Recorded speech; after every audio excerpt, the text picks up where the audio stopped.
جو کھڑے ہیں وہ بیٹھ جائیں تھوڑی دیر کے لیے، جو پیچھے کی طرف کھڑے ہیں وہ خالی کرسی پر بیٹھ جائیں۔ مختصر پروگرام ہے، پھر دعا ہو جائے گی، وقت میں اس کی گنجائش نہیں ہے۔ درود شریف پڑھیں، اللہم صلی علی محمد النبی الامی وعلی آلہ وصحبہ اجمعین۔ الحمدللہ رب العالمین والصلاة والسلام علی اشرف الانبیاء والمرسلین وعلی آلہ واصحابہ اجمعین، اما بعد۔ عن عبد الله بن عمر رضي الله تعالى عنه قال قال رسول الله صلى الله عليه وسلم ثلاث مهلكات وثلاث منجئات، ثلاث كفارات وثلاث درجات، أما الكفارات فإنتظار الصلاة بعد الصلاة وإسباغ الوضوء في السبرات ونقض الأقدام إلى الجماعة، وأما الدرجات فإفشاء السلام وأطيب الطعام والصلاة بالليل والناس نيام، أو كما قال عليه الصلاة والسلام۔ صدر گرامی، واجب الاحترام علماء کرام، حاضرین جلسہ، پردہ نشین خواتین اسلام، مسجد کی سنگ بنیاد کے عنوان پر آج کا یہ اجلاس منعقد کیا گیا۔ آپ نے اکابر علماء کرام کا بیان سماعت فرمایا۔ اسی دوران بہت سارے بھائیوں نے، بہت ساری عورتوں نے مسجد کی تعمیر کے لیے سر دست تعاون کا اعلان کیا۔ اس موقع پر میں دو باتیں اختصار کے ساتھ عرض کرنا چاہتا ہوں۔ شرط یہ ہے کہ آپ توجہ اور دھیان کے ساتھ بات سماعت فرمائیں۔ پوری دنیا کی تمام جگہوں میں سب سے بہتر جگہ وہ ہے جہاں اللہ کا گھر، جہاں مسجد تعمیر کر دی گئی، اور دنیا میں سب سے گندی بری جگہ وہ ہے جس کو بازار کہتے ہیں۔ خیر البقاع مسجد ہے اور شر البقاع سوق، بازار۔ سب سے بہتر جگہ مسجد کی جگہ جس کو اللہ کا گھر کہا جاتا ہے، اس کی تعمیر کے لیے تعاون کا اعلان کیا گیا۔ ماشاءاللہ بہت سارے لوگوں نے بڑھ چڑھ کر کے حصہ لیا، مگر یہاں بیٹھے لوگوں میں سے بعض کے دل میں اس بات کا خیال آ رہا ہوگا یا خیال آئے گا کہ ایسے موقع پر تعاون کرنے والوں کے نام کا اعلان کیا جاتا ہے کہ فلاں صاحب نے اتنی بڑی رقم سے تعاون کیا اور فلاں صاحب نے بہت معمولی رقم سے تعاون کیا۔ بعض لوگ بیٹھے بیٹھے یہ سوچتے ہیں کہ نام کا اعلان ہو جانے سے یا کر دینے کی وجہ سے اخلاص میں کمی پیدا ہو جاتی ہے۔ کیوں؟ اللہ کے نبی نے ارشاد فرمایا کہ دائیں ہاتھ سے دو کہ بائیں ہاتھ کو پتہ نہ چلے۔ اس شبے کا میں ازالہ اور امالہ کرنا چاہتا ہوں۔ حضرت محمد الرسول اللہ صلی اللہ علیہ وسلم کی مبارک زندگی میں دونوں طرح کا عمل موجود ہے۔ بعض مواقع پر تنگی حالات کی وجہ سے اللہ کے نبی نے مجمع عام میں دین کے کام کے تعاون کے لیے سر دست اعلان فرمایا، جیسے غزوہ تبوک کے موقع پر اللہ کے نبی نے کہا جس کے پاس جتنا ہے یا جس سے جتنا ہو سکتا ہے وہ دین کی امداد کے لیے اپنے آپ کو پیش کرے۔ اللہ کے پیغمبر کی اپیل پر سب سے پہلا روئے زمین پر وہ انسان آیا جس کو صدیق اکبر کہا جاتا، جس کے نام کا جز اکبر بنا ہوا ہے، وہ ہر چیز میں سب سے آگے رہنے والا۔ صدیق اکبر نبی کے سامنے تشریف لائے، پوچھا ابو بکر کیا لائے؟ تو کہا اللہ کے نبی جو کچھ گھر میں تھا سب میں اس گٹھر میں باندھ کر لے آیا۔ کہا گھر میں گھر والوں کے لیے کیا چھوڑا؟ تو صدیق اکبر نے عرض کیا اللہ کے پیغمبر اللہ رسول کا نام چھوڑ کر کے آیا ہوں، اللہ رسول کو چھوڑ کر کے آیا ہوں، جو کچھ تھا سب آپ کے سامنے حاضر کر دیا۔ اتنے میں حضرت عمر تشریف لائے، راستے میں یہ سوچ کر چل رہے ہیں کہ آج ہم اتنا بڑا سرمایہ نبی کی خدمت میں پیش کریں گے کہ صدیق اکبر سے آگے ہم بڑھ جائیں گے۔ مگر جب وہاں تشریف لائے تو معاملہ دوسرا۔ حضرت عمر سے نبی نے پوچھا عمر کیا لائے؟ تو حضرت عمر نے عرض کیا اللہ کے پیغمبر اپنی جائیداد کا ہم نے 2 حصہ کیا، آدھا گھر والوں کے لیے چھوڑ دیا، آدھا آپ کے دربار میں حاضر کر دیا۔ حضرت عثمان آئے، اونٹوں سے لدا سامان لائے۔ حضرت عثمان آئے، نقد رقم انہوں نے پیش کیا۔ دیگر صحابہ نے اس مجمع عام میں نبی کے سامنے اپنے مالی تعاون کا اعلان کیا، اظہار کیا۔ اللہ کے پیغمبر نے ان کے امداد و تعاون پر اعتماد کا اعلان کیا، آپ نے ان کے تعاون کو قبول کیا۔ اس سے یہ بات ثابت ہوئی کہ کبھی کبھی اللہ کے پیغمبر علیہ السلام ایسا بھی کرتے، اور کبھی کبھی نبی نے یہ بات ارشاد فرمائی کہ دائیں ہاتھ سے دو، بائیں ہاتھ کو پتہ نہ چلے۔ نبی کے فرمانے کا مطلب کیا ہے؟ جب دائیں ہاتھ سے کوئی عمل کرے گا تو بایاں ہاتھ تو جسم میں لگا ہوا ہے پتہ تو چلے گا۔ پھر نبی کے فرمانے کا مطلب کیا ہے؟ اللہ کے پیغمبر کے فرمانے کا مطلب یہ ہے کہ کبھی کبھی مٹھی بند کر کے دے دیا کرو۔ آپ کے پڑوس میں کوئی ایسا غیرت مند ضرورت مند ہے جو اپنی ضرورت کا آپ کے سامنے اظہار نہیں کرتا ہے، اس کی حقیقت حال سے آپ واقف ہیں کہ زبان کھولنے کے لیے اس کی غیرت اس کے واسطے مانے ہے۔ ایسے زندہ دل باضمیر انسان کے تعاون کے واسطے نام کے اظہار کی ضرورت نہیں ہے، مٹھی بند لے جا کر کے اس کے ہاتھ میں ہاتھ ڈال کر تعاون کر دو، اللہ کے نبی کے فرمانے کا یہ مطلب۔ اسی طرح آپ کا کوئی رشتہ دار باغیرت غریب ضرورت مند ہے، زکوٰۃ کا صدقے کا مستحق ہے، آپ اس کی امداد و اعانت کے لیے اس کے پاس جو رقم لے کر کے جا رہے ہیں، یہاں علماء مفتیان کرام موجود ہیں، وہ اچھی طرح یہ مسئلہ جانتے ہیں کہ ایسے اپنے قریبی غریب رشتہ دار کو زکوٰۃ کی رقم دیتے ہوئے زکوٰۃ کے اظہار اعلان کی ضرورت نہیں ہے۔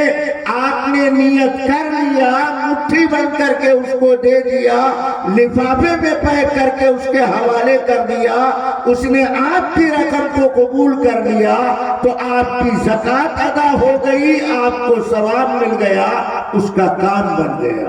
تو حضرت محمد رسول اللہ صلی اللہ علیہ وسلم کی شریعت جامع شریعت۔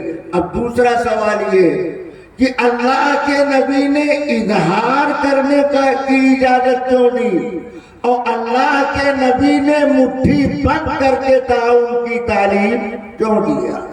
دونوں میں دینی نفع کیا ہے؟ تو دونوں میں حکمت و مصلحت یہ پائی جاتی ہے کہ مجمع عام میں نام کے اعلان اور اظہار کا مطلب اور مقصد یہ ہے تاکہ کچھ کچے دل قسم کے لوگ جو مال کے پجاری بنے ہوئے ہیں، اب تو دراہم بن چکے ہیں، سکوں کی جھنکار سے ان کے کان کا پردہ متاثر ہوتا جاتا ہے، وہ زندگی سے موت کو دور سمجھ رہے ہیں، ساری ترقی کا راستہ دولت کو سمجھ رہے ہیں، ایسے مردہ دل انسانوں کی ضمیر کو جھجوڑنے کے لیے راہ خدا میں خرچ کرنے کا جذبہ حوصلہ پیدا کرنے کے لیے مجمع عام میں نام کا اعلان کیا جاتا ہے، جہاں ایک طریقے سے اس عمل میں ترغیب کا پہلو پایا جاتا ہے، وہیں دوسری طرف ترہیب کا بھی پہلو پایا جاتا ہے۔ اور اللہ کے نبی نے وہ جو دوسرا عمل بتایا کہ مٹھی بند کر کے دے، کسی کو پتہ نہ چلنے پائے، وہ انسان کے اپنی ذاتی الگ الگ احوال کے اعتبار سے تعلیم، جسے کچھ بندے یہاں آئے، انہوں نے کہا نام کا اعلان نہ کیجیے گا، ایسا بھی ہم کر سکتے ہیں، نام کا اعلان کر کے بھی کر سکتے ہیں تاکہ جو نہ دینا چاہتا ہے اس کے اندر بھی خرچ کرنے کا جذبہ پیدا ہو۔ اور اس سلسلے کی آخری بات میں کہتا ہوں، اللہ کے بندے اس دنیا میں آج کے دور میں جب زندگی کا کوئی بھروسہ نہیں اور بیماری کے لیے کوئی گارنٹی کسی کے پاس نہیں، کب بیماری آ جائے، کب مشکل پیش آ جائے، کب زندگی اجیرن بن جائے، ہم میں سے کوئی کچھ نہیں جانتا۔ ایسے وقت میں جب زندگی صحیح سالم ہے، صحت تندرستی کام کر رہی ہے، جیتے جی زندہ دل ہو کر اللہ کے دین کی سربلندی کے لیے اور اللہ کے گھر کی تعمیر و آبادی کے لیے اپنے ہوش و حواس کے ساتھ مال خرچ کرنا، یہ زیادہ جو ثواب کا باعث، برخلاف اس کے کہ مرنے لگا بستر پر ٹانگ رگڑ رہا ہے، ہتھیلیاں چارپائی پر مار رہا ہے، حلق خشک ہو رہا ہے، نگاہ کے پردے پر اثر پیدا ہو رہا ہے، اب اپنی جائیداد کا 3 حصہ مسجد کے نام وقف کر رہا ہے یا اپنی دکان مدرسے کے نام لکھ رہا ہے، علماء یہ مسئلہ جانتے ہیں، اس وقت کی وصیت شریعت میں معتبر نہیں۔ جب ہاتھ پیر چل رہے ہیں، عقل دماغ ذہن کام کر رہا ہے، ایک طرف اپنی ضرورت ہے اور دوسری طرف دین کی ضرورت ہے، اپنی ضرورت کو مؤخر کر کے دین کی ضرورت کو مقدم کرنا، یہ اصل سمجھداری کی بات ہے۔ اور یہ طریقہ اللہ کے پیارے بندے بننے کا آسان طریقہ ہے۔ میں دل کی گہرائی سے ان سب کے لیے دعا گو ہوں جن لوگوں نے سر دست تعاون کا اعلان کیا یا نقد انہوں نے امداد کیا۔ میں نے ایک روایت کا ایک ٹکڑا آپ کے سامنے پڑھا۔ یہ حدیث جو میں نے آپ کے سامنے پڑھی ہے، اس میں 12 باتیں اللہ کے پیغمبر نے بیان کیا، مگر وہ 12 باتیں بیان کرنے کا نہ موقع ہے اور نہ آپ اس پوزیشن میں نظر آ رہے ہیں۔ اس روایت کا ایک جز میں نے آپ کے سامنے پڑھا۔ اللہ کے پیغمبر علیہ السلام نے صحابہ کے مجمع میں ایک موقع پر آپ نے ارشاد فرمایا کہ 3 چیزیں انسان کو ہلاکت میں ڈالتی ہیں اور 3 چیزیں انسان کو مصیبت سے نجات دلاتی ہیں اور 3 عمل انسان کے لیے گناہوں کے واسطے کفارہ اور 3 چیزیں انسان کے درجات کو بلند کرنے والی ہیں۔ اس طرح پیغمبر نے 12 باتیں ارشاد فرمائی۔ اس میں سے میں نے 2 ٹکڑا آپ کے سامنے پیش کیا۔ اگر آپ اجازت دیں تو جلدی جلدی ترجمہ کر کے ہم بات مکمل کر دیں۔ کیا آپ سننا چاہتے ہیں؟ کون سننا چاہتا ہے؟ ذرا ہاتھ اٹھا۔ ماشاءاللہ سب تیار ہے۔ سننے میں کیا جاتا ہے؟ سنانے میں محنت ہے، سننے میں کون سی محنت ہے؟ لہذا آپ تیار ہیں تو آپ کے لیے ہم بھی محنت کرنے کے لیے تیار ہیں۔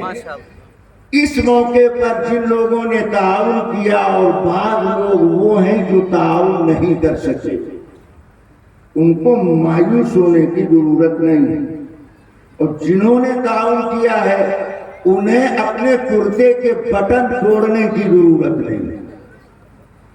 دونوں کے حال سے اللہ واقف ہے۔ دین کا مسئلہ ایسا ہے کہ اگر آپ تعاون کرنے کی طاقت نہیں رکھتے ہو تو سنو غریب مسلمانوں اور غریب مسلمان بچیوں، شریعت ان کے لیے بھی ہے، ان کو محروم نہیں کیا گیا۔ ایسے موقع پر آدمی کو اپنے دل میں نیک حسرت پیدا کرنی چاہیے۔ ذرا دھیان سے ہمارا جملہ سنیں۔ ایسے موقع پر غریب لوگوں کو اپنے دل میں اچھی حسرت پالنی چاہیے کہ کاش کہ اللہ ہم کو اس لائق بناتا تو ہم بھی انہی کی طرح بڑھ چڑھ کر کے حصہ لیتے۔ اپنی حالت اپنے اللہ سے کہو، لوگوں کے سامنے شرمندہ ہونے، ذلیل ہونے کی کوئی ضرورت نہیں ہے۔ اللہ چہرہ نہیں دیکھتا، اللہ انسانوں کے دل کو دیکھتا ہے۔ اللہ انسانوں کے دل کو دیکھتا ہے۔ اپنی دلی کیفیت اللہ کے سامنے رکھ دو کہ اللہ ہم بھی یہ حسرت دل میں رکھتے ہیں، کاش کہ ہمارے پاس پیسہ ہوتا ہم بھی اپنی جیب کو کھول دیتے، مگر ہماری یہ حالت نہیں ہے۔ اللہ آپ بہتر سمجھنے والے ہیں۔ ایسی نیک حسرت کی شریعت میں اعتبار۔ مجھے ایک واقعہ یاد آیا۔ حضرت عبداللہ ابن مبارک رحمت اللہ علیہ جو دوسری صدی ہجری کے اعلیٰ درجے کے محدث، حضرت عبداللہ ابن مبارک رحمت اللہ علیہ کے زمانے میں ان کے مکان کے بغل میں ایک لوہار رہتا تھا۔ لوہار کا کام لوہا گرم کر کے کٹائی پٹائی نرم کرنا، لمبا چوڑا چھوٹا بڑا کرنا، یہی کام لوہار کا۔ وہ دن بھر گھن چلاتا تھا، لوہا کوٹتا تھا، شام کو گھر آ جاتا تھا۔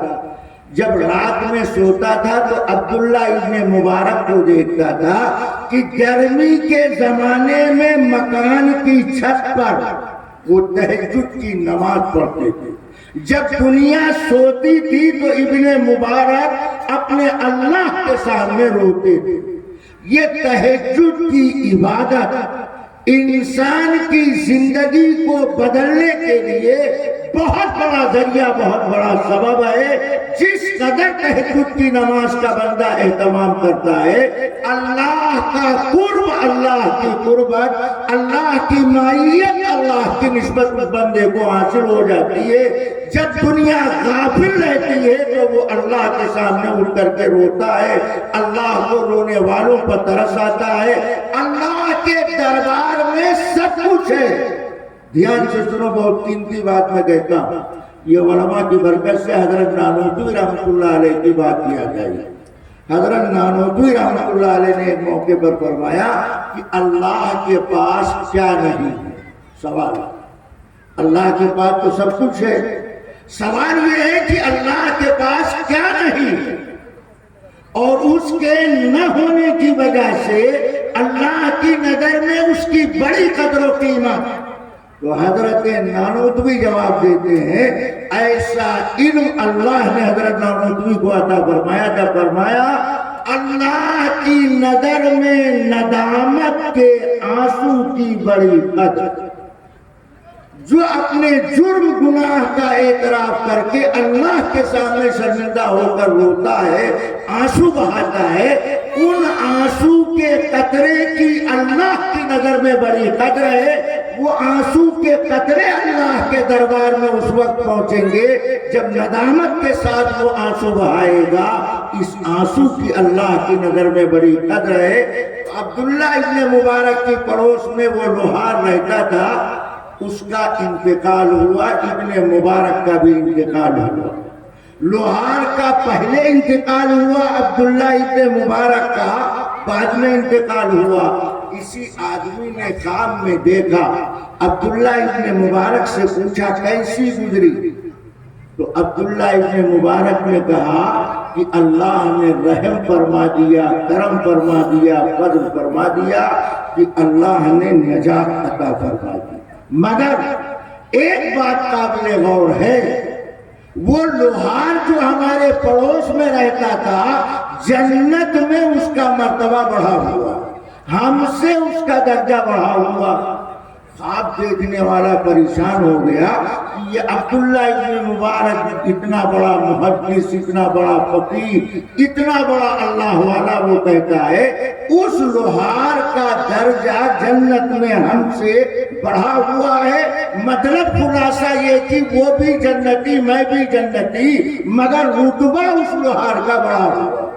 خواب دیکھنے والا بیدار ہونے کے بعد پریشان ہوا کہ آخر اس لوہار کے پاس کون سا ایسا ہے دنیا میں کسی کو کہتر اور کمتر نہ سمجھو، کتنا بڑا تہجد گزار، عبادت گزار، کس قدر کثرت سے اوراد و وظائف کا پابند آدمی کیوں نہ ہو، مگر ہر آدمی کو اپنے سے اچھا سمجھنا، ہر آدمی کو اپنے سے نیک سمجھنا، یہ انسان کی کامیابی۔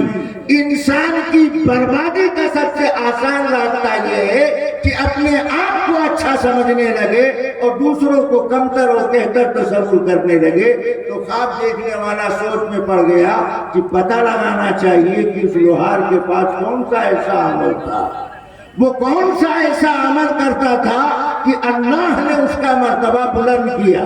تو خواب دیکھنے والا لوہار کی بیوی کے پاس پہنچا، کیوں؟ شوہر کے ہر اچھے برے عمل سے بیوی سے زیادہ کوئی واقف نہیں، شوہر کے ہر اچھے برے عمل سے بیوی سے زیادہ کوئی جانکار نہیں، اسی لیے بیویاں شوہر کی بزرگی کے قائل بہت دیر میں بہت بعد میں ہوتی ہیں، اس لیے کہ ان کا کالا چٹھا، کالا کارنامہ سب بیوی کے سامنے ہوتا ہے۔ خواب دیکھنے والا لوہار کی بیوی کے پاس پہنچا، کہنے کا یہ بتاؤ تمہارے لوہار شوہر ان کے پاس کون سا خاص عمل تھا، کیا خاص عمل وہ کرتے تھے؟ تو بیوی نے کہا عمل تو ان کے پاس کچھ نہیں تھا، دن بھر لوہا کوٹا کرتے تھے، محنت مشقت کا کام کرتے تھے، کہا نہیں کوئی خاص عمل ضرور تھا۔ تو بیوی نے ذہن پہ زور دینے کے بعد بتایا البتہ دو چیزوں کا بڑا اہتمام کرتے تھے، دھیان سے سنو، ساری پوری مجلس کا خلاصہ ایک دو چیزوں کا بڑا اہتمام کرتے تھے۔ کہا کیا؟ کہا پہلا عمل اذان ہونے کے بعد فوراً مسجد کی طرف نکل جاتے، اذان کا جملہ سننے کے بعد میرے شوہر نے گرم لوہے کو نرم کرنے کے لیے اگر ہتھوڑا اٹھا رکھا ہے تو ہتھوڑا پیچھے ڈال دیتا تھا، قدم مسجد کی طرف بڑھا دیا کرتا تھا۔ اذان اللہ کا نام سننے کے بعد دکان کو چھوڑ دینا اس کا پہلا عمل تھا۔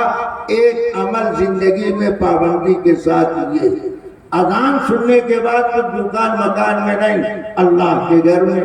اور دوسرا عمل ان کے پاس یہ تھا کہ رات کو جب چھت پہ لیٹتے تھے ابن مبارک کو تہجد پڑھتا ہوا دیکھتے تو لیٹے لیٹے دل میں اللہ سے کہتے تھے اللہ ہماری حسرت تمنا آرزو طلب تڑپ یہ کاش کی ہمارے پاس بھی فرصت ہوتی، میں بھی رات میں اٹھ کر کے اسی طرح تیری عبادت کرتا، مگر میں اتنا تھکا ہارا پریشان انسان، مجھ سے اٹھا نہیں جاتا، مجھ سے عبادت نہیں ہو پاتی، مگر دل میں حسرت تڑپ یہ ہے کہ کاش کہ اللہ ہم کو فرصت دیتا تو میں بھی اسی طرح اللہ کی عبادت کرتا۔ یہ نیک حسرت، نیک تمنا اللہ کی نظر میں اس قدر محمود اور اس قدر مقبول کہ اللہ نے اس نیک حسرت کی بنیاد پر لوہار کا مرتبہ بلند و بالا کر دیا۔ لہذا جو غریب مسلمان ہیں ان کو مایوس ہونے کی ضرورت نہیں ہے، اپنے حال کو اپنے دل میں اللہ سے کہو، اللہ اگر تم مجھے بھی دیتا تو میں ان سے بڑھ کر کے حصہ لیتا، کل اگر اللہ ہم کو یہ دولت عطا فرمائے گا تو ان سے بڑھ کر کے، ان سے آگے ہو کر کے اللہ کی دین کی بلندی کے لیے ہم دولت کو پانی کی طرح پھیلا دیں گے، بارش کی طرح برسا دیں گے، اپنے ہاتھ کو کھول دیں گے۔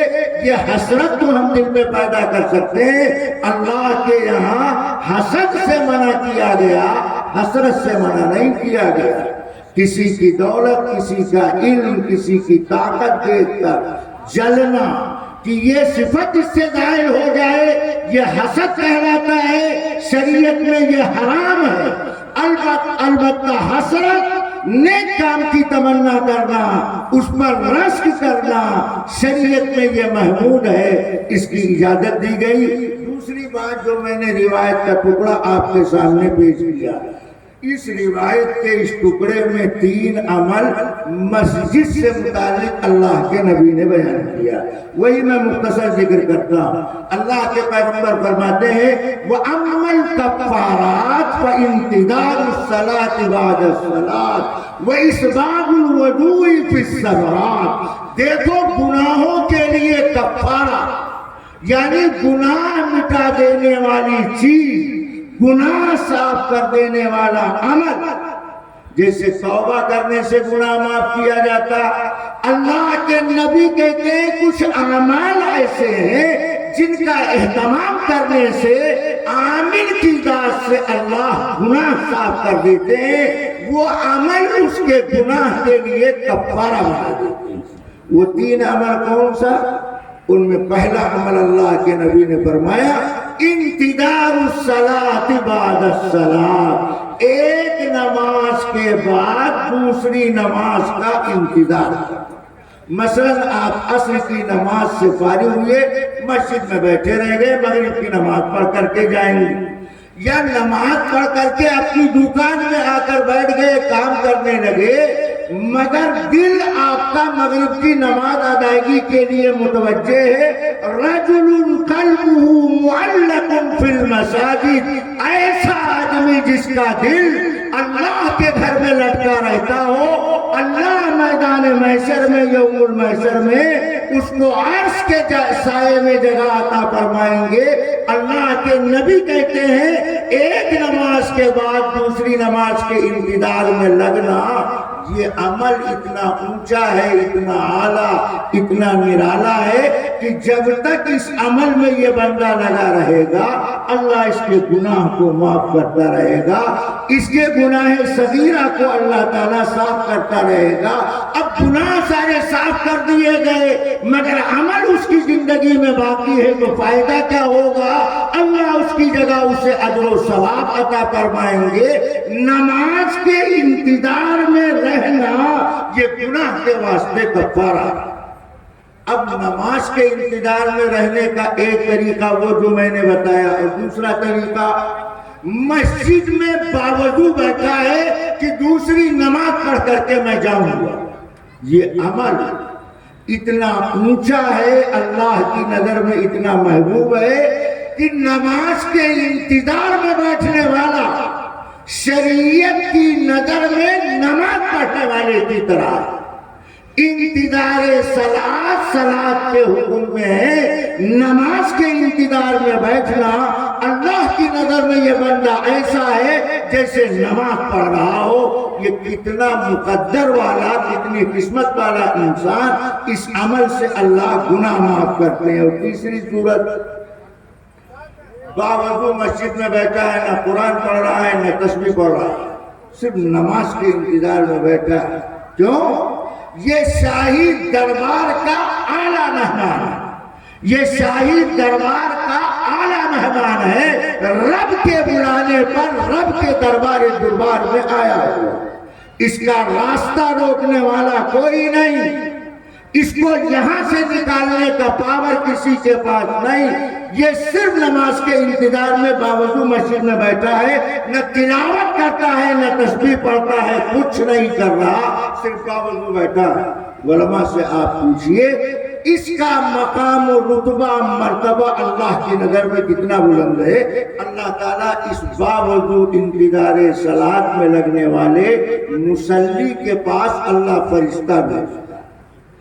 اس مسجد میں بیٹھ کر نماز کے انتظار میں رہنے والے نمازی کے پاس اللہ فرشتہ بھیجتا.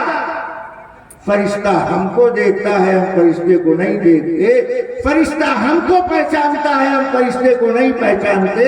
وہ فرشتہ اس نمازی کے پاس آ کر بیٹھ جاتا ہے.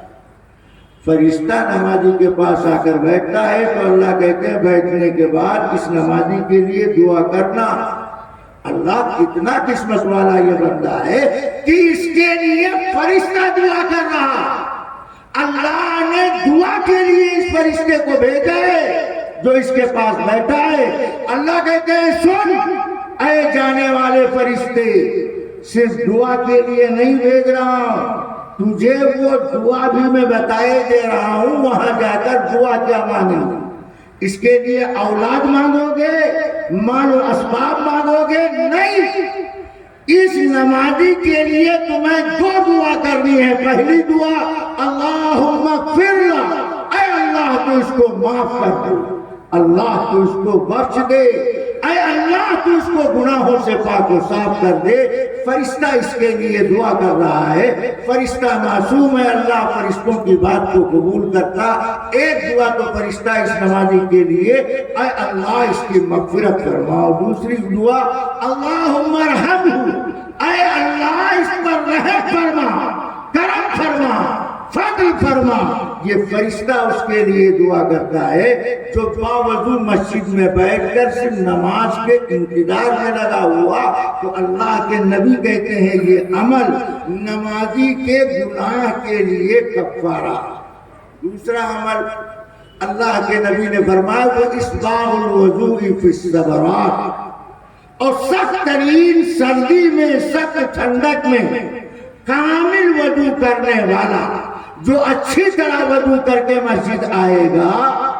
یہ اچھی طرح وضو کرنا یہ عمل اتنا اعلیٰ ہے، اتنا نرالا ہے کہ اللہ وضو کرنے پر اس کے گناہوں کا کفارہ بنا دیتے ہیں. جو اعضاء وضو کے اندر اعضائے جسمیہ کو دھلتا ہے، ان تمام تر اعضاء کے کیے ہوئے گناہ کو اللہ وضو کی برکت سے ظاہر کر دیتا ہے. اچھی طرح وضو کرنا یہ گناہوں کے ازالے کا ذریعہ ہے. اچھی طرح وضو کا مطلب کیا؟ ٹوٹی کھول کر بیٹھا رہے 15 منٹ، زیادہ پانی بہانے کا نام اچھی طرح وضو کرنا نہیں، بلکہ اچھی طرح وضو کرنے کا مطلب یہ ہے فرائض واجبات سنن کا اہتمام کرتے ہوئے وضو کرے. پانی فضول خرچی کے طور پر خرچ نہ کرے، اسراف بیجا نہ کرے، اور اعضاء کے دھلنے میں اچھی طرح اعضاء جسمیہ کو دھلے. سخت سردی میں انسان کے اعضاء میں خشکی پیدا ہو جاتی ہے. اگر پانی یوں ہی ڈال دیں گے تو اعضاء کی کھال، جسم کی کھال تر نہیں ہوگی. اس لیے سردی میں جب وضو کرو تو اعضاء وضو کو مل لیا کرو تاکہ خشکی تری میں تبدیل ہو جائے. اللہ کے نبی کہتے کامل ترین وضو کرنا یہ گناہوں کے واسطے کفارہ ہے. اور تیسری چیز اللہ کے نبی نے بتایا، ارشاد فرمایا وَنَقْلُ الْأَقْدَامِ إِلَى الْجَمَاعَةِ، پیدل چل کر مسجد آنا. مسجد بنانا تو آسان ہے، اصل کام ہے مسجد آباد کرنا. بنانے کا تعلق مال و دولت سے ہے، آباد کرنے کا تعلق ہر نمازی کی زندگانی سے، ہر مومن کی زندگانی سے. فرمایا پیدل چل کر مسجد آنا، یہ عمل گناہوں کے لیے کفارہ. اللہ کے نبی علیہ السلام نے مسجد نبوی میں جب یہ مسئلہ ذکر کیا تو حاضرین میں قبیلے بنو سلمہ کے نمازی تھے. قبیلے بنو سلمہ کے لوگ مسجد قبلتین پر آباد تھے۔ مسجد قبلتین وہ مسجد کہلاتی ہے جس میں دونوں قبلہ کی سمتیں پائی جاتی ہیں۔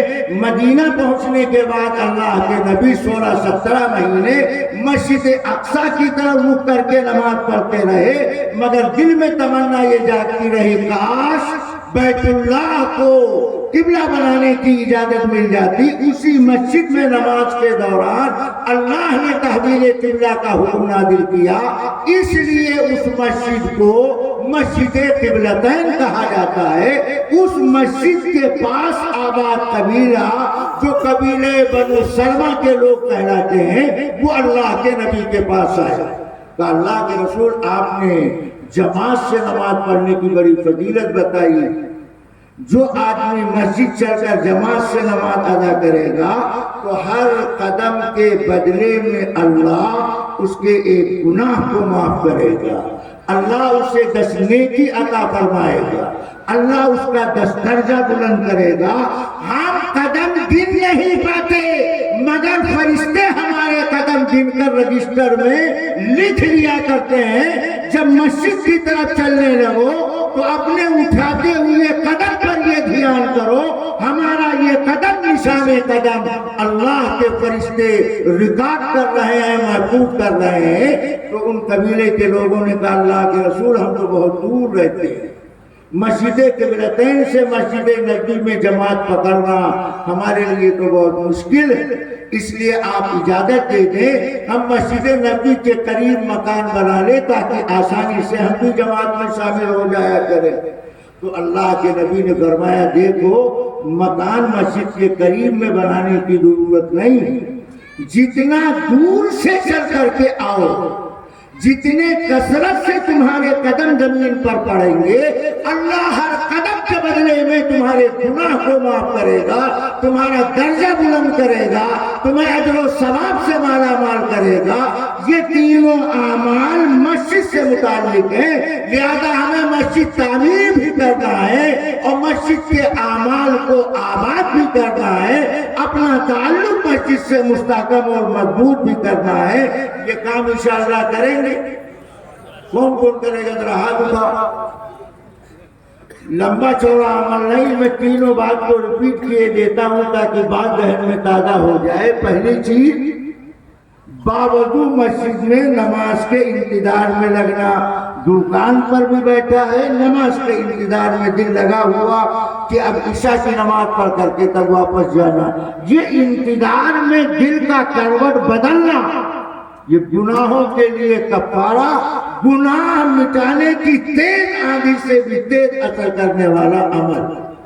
اور دوسرا عمل اللہ کے پیغمبر نے فرمایا کامل وضو کرنا، وضو کرتے ہوئے دنیا کی باتیں نہ کیا کرو، موبائل پر رقم ریٹ نہ طے کیا کرو، بلکہ اس عمل کو اپنے گناہ کے لیے کفارہ سمجھ کر فرائض واجبات سنن آداب کی رعایت کر کے اچھی طرح وضو کرو گے۔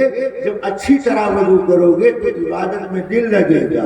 بہت سارے نوجوان کہتے ہیں مولانا نماز پڑھتے ہیں تو وسوسہ بہت آتا، یہ وسوسہ پھسپھسا کا معاملہ کیوں ہماری نماز میں لاحق ہے؟ علماء نے لکھا ہے اس کی 3 وجہ۔ پہلی وجہ یہ ہے اس نمازی کی طہارت میں پاکی حاصل کرنے میں کمی پائی جاتی، وہ استنجا کرتا ہے آب دست صحیح طرح نہیں لیتا۔ آج کل کے انسان کمزور جسم آدھا رکھتے ہیں، پیشاب کرتے ہوئے اگر فوراً کھڑا ہو گیا تو قطرات کے آنے کا خطرہ رہتا ہے۔ پیشاب سے فارغ ہونے کے بعد چند سیکنڈ تک بیٹھ کر انتظار کرنا چاہیے، دوبارہ بچے ہوئے قطرے جب خالی ہو جائیں تب طہارت حاصل کرنا چاہیے۔ جس کی طہارت میں خامی ہوگی اس کی نماز میں وسوسے خیالات زیادہ آئیں گے۔ اسی طرح جو نماز بے رغبتی کے ساتھ پڑھے گا اس کی نماز میں خیالات زیادہ آئیں گے۔ حضرت تھانوی نے اس کی اصلاح کا پہلا طریقہ بتایا کہ عام نمازی اگر ہے تو نماز میں جو کچھ پڑھ رہا ہے اتنی آواز سے پڑھے کہ اس کی کان کو سنائی دے۔ اللہ نے جسم کے اعضاء کا سسٹم اس طور پر بنایا ہے کہ اگر کان میں آواز آتی رہے گی تو ذہن ادھر ادھر منتشر نہیں ہوگا، اور اگر کان میں آواز بند ہو جائے تو ذہن ادھر ادھر منتشر ہو جاتا۔ اس لیے جو کچھ نماز میں پڑھ رہے ہو اتنی آواز سے پڑھو کہ وہ آواز تمہاری کان تک، تمہارے کان کو سنائی دے۔ جب کان کو آواز سنائی دے گی تو ذہن آواز کی طرف لگا رہے گا، تمہارا ذہن نماز میں ادھر ادھر نہیں جائے گا۔ تیسرا طریقہ، اہل علم پڑھے لکھے لوگوں کو اگر نماز میں یہ بیماری لگتی ہے تو اس کا علاج یہ ہے وہ دعائیہ کلمات، آیات کا ترجمہ معنی جانتے ہیں، جب وہ کلمات پڑھیں تلاوت کریں تو ان آیات کے معنی کی طرف توجہ دیں۔ معنی کی توجہ کے ساتھ نماز پڑھیں گے تو نماز میں وسوسہ خیال نہیں آئے گا۔ تو وضو ناقص ہے، نماز گڑبڑ ہو جائے گی۔ وضو اچھی طرح کرے گا، نماز میں دل لگے گا۔ اور تیسرا عمل اللہ کے پیغمبر نے گناہوں کے کفارے کے لیے بتایا کہ پیدل چل کر مسجد آنا۔ اب اگر کوئی معذور بیمار آدمی ہے، پیدل نہیں چل سکتا ہے، تو وہ سواری پر بیٹھ کر کے بھی مسجد آ سکتا ہے۔ یہ تو ان کے لیے کمال فضائل ذکر کیے گئے جو چلنے کی طاقت رکھتے ہوں، پیدل چل کر آنے کی ہمت رکھتے ہوں۔ اس کا اہتمام کرنا چاہیے۔ جب اللہ کے گھر میں قدم رکھو، بیٹھ جاؤ تو اللہ کا شکر ادا کر لیا کرو۔ اللہ کے گھر کا مہمان وہی بنتا ہے جس بندے سے اللہ پیار کرتا ہے۔ اپنے گھر کی خدمت اللہ انہیں بندوں سے لیتا ہے جن بندوں سے اللہ پیار کرتا ہے۔ لہذا مبارکباد کے مستحق ہیں وہ سارے معاونین اور سارے تعاون کرنے والے مرد عورت سبھی حضرات، اور مابقیہ جو لوگ مایوس رہے ان کو مایوس ہونے کی ضرورت نہیں ہے۔ میں نے اس کا طریقہ ادالہ امالہ کا آپ کے سامنے ذکر کیا۔ اپنے دل میں نیک حسرت پیدا کرو، اچھی تمنا پیدا کرو۔ دینے والی ذات اللہ کی، اللہ دینے پر آئے گا تو کوئی روک نہیں سکتا، اور اللہ لینے پر آئے گا تو کوئی دے نہیں سکتا۔ جو چیز اللہ کی ذات سے متعلق ہے وہ مسئلہ ہمیں اللہ کے حوالے کرنا چاہیے۔ باقی اپنے آپ کو فقیر محتاج بنا کر اللہ کے سامنے پیش کرنا چاہیے۔ اللہ تعالیٰ ان منتشر گزارشات پر عمل کرنے کی توفیق مرحمت فرمائے۔ وآخر دعوانا الحمدللہ رب العالمین۔ ماشاء اللہ۔